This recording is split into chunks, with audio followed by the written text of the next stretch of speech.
Ça sent pas bon du tout pour Donald Trump ces derniers jours, avec un rétropédalage magnifique sur la baisse des tarifs sur la Chine. Alors, si jamais vous sortez d'une grotte, que vous n'avez pas suivi ce qui s'est passé ces dernières semaines et ces derniers mois, globalement, il s'est passé quelque chose d'historique avec une augmentation aberrante des taxes douanières entre les USA et le reste du monde, pour que quelques jours après, on dise « Hop, on arrête pendant 90 jours pour tout le monde, sauf la Chine, et la Chine, je double, puis après j'augmente, ainsi de suite. » Globalement, le but était de mettre une pression magnifique, énorme, extraordinaire sur la Chine pour pouvoir renégocier ici les deals économiques, sauf que ça se passe pas exactement comme prévu. Pékin ne bouge pas, et on se retrouve sur un Donald Trump qui subit une pression énorme en interne, que ce soit au niveau de son propre parti, au niveau de la politique, au niveau des grosses sociétés comme Apple, où il est obligé de rétropédaler déjà dans un premier temps avec un retour et une diminution des taxes douanières sur certains produits nécessaires, notamment à Apple, pour pouvoir produire les produits de Apple. Donc forcément, gros impact. On va avoir Elon Musk qui annonce s'éloigner du gouvernement de Trump pour se consacrer réellement à Tesla. Tesla a chuté de 71% sur le premier trimestre 2025. Les résultats sont pas catastrophiques, mais sont très très loin de l'attendu. Donc forcément, il y a une volonté réellement de se recentrer sur l'activité principale. Dans tous les cas, ce qui est certain, c'est que aussi Donald Trump est obligé de faire une marche arrière sur le discours qu'il a autour du président de la Fed, Jérôme Powell, ou non, pas du tout comme il le dit là, il ne l'a jamais fait, il n'a jamais voulu vraiment licencier Jérôme Powell, alors que oui, il l'a dit à plusieurs reprises, il revient en arrière, il dit simplement que pour lui, il veut surtout une baisse des taux d'intérêt. Et en même temps, c'est normal, parce que le but c'est de refinancer de la dette, et ça se passe pas du tout comme prévu, comme vous allez le voir. Il subit une pression très forte au niveau des obligations américaines à 10 ans.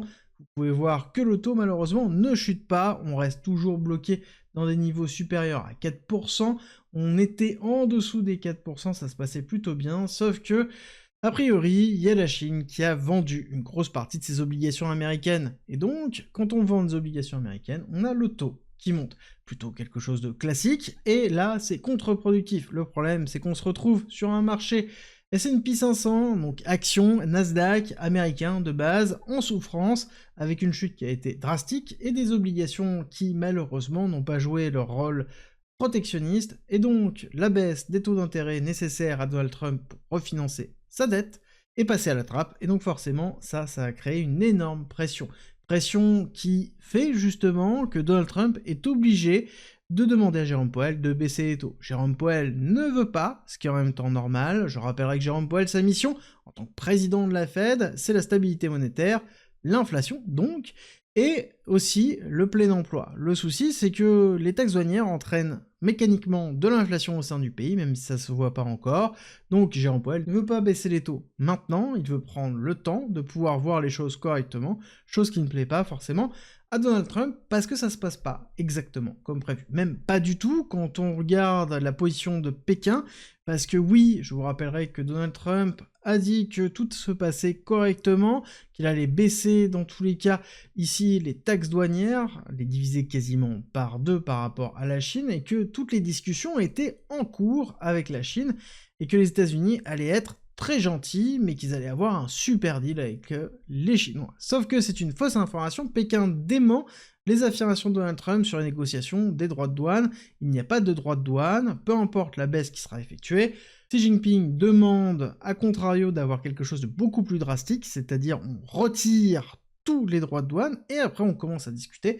Globalement, il y en a un qui est la main de fer, qui est plutôt la Chine en ce moment, et les USA qui est bloqué dans un mix entre une crise potentiellement inflationniste, une crise d'accessibilité à certains matériaux, à cause principalement des taxes douanières, et une crise purement, fondamentalement économique, parce que si jamais on se retrouve avec une série de sociétés, et de grosses sociétés, qui font de moins en moins de revenus, qui génèrent de moins en moins de bons résultats, et certainement on aura un certain nombre de sociétés qui dépendent de ces grosses sociétés parlera d'Apple, Nvidia, etc., qui seront obligés de faire défaut, et en faisant défaut, à ce moment-là, on se retrouvera tout simplement sur une boucle qui sera vraiment une récession et quelque chose qui fera mal à l'économie américaine. Et je pense que c'est la peur ici de Donald Trump. Il est obligé de faire marche arrière. Et on va voir quelle va être la réaction du marché S&P 500. On a réagi positivement sur la nouvelle de la baisse des droits de douane sur la Chine, mais comment on va réagir réellement s'il n'y a pas de deal économique effectué avec la Chine, ou même avec d'autres pays? À l'heure actuelle, on n'a aucun deal qui arrive sur la table, ça ne veut pas dire que c'est pas en négociation, mais la réalité c'est qu'on ne sait pas, et plus on ne sait pas, ça crée de l'incertitude. Et on sait très bien comment le marché économique réagit à l'incertitude, pas forcément bien, et c'est la problématique que l'on a là. C'est pour ça qu'on risque d'avoir certainement encore une accélération un petit peu haussière au niveau du S&P 500 et une baisse encore. On espère tenir les 5000 points, mais on ne sait pas, on pourrait très vite se retrouver peut-être jusqu'aux 4600 points sur le S&P 500, et je ne parle même pas du Nasdaq. Dans tous les cas, cette incertitude, elle arrive et elle se voit sur l'or qui fait une accélération encore énorme, vraiment encore des plus hauts, sur des plus hauts, sur des plus hauts.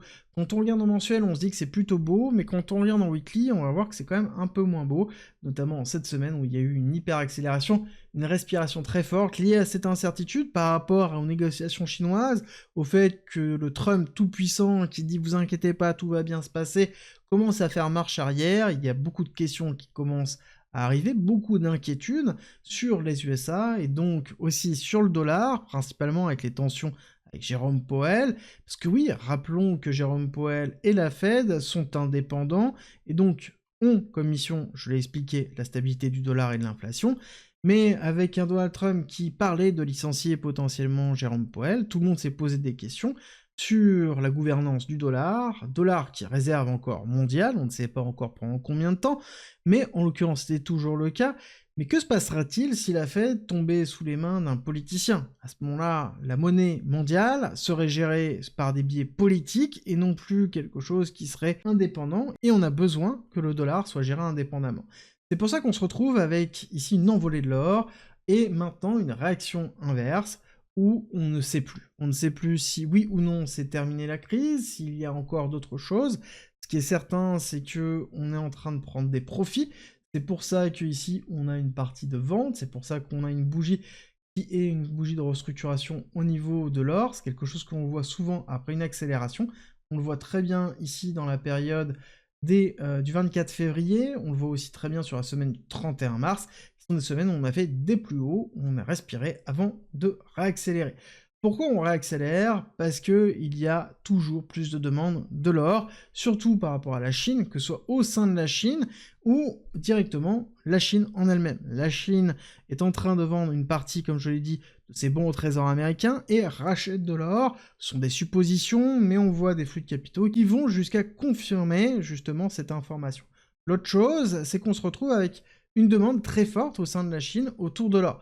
Non pas parce qu'il y a une volonté d'avoir de l'or, ou il y a un besoin d'or, non, c'est aussi parce qu'il y a une dévalorisation du yuan chinois, qui est quelque chose plutôt classique, c'est-à-dire qu'au moment où on a une augmentation des taxes douanières, la réponse habituelle de la Chine par rapport à ça, c'est une diminution de la valeur du yuan pour limiter l'impact directement de ces taxes douanières sur l'économie chinoise.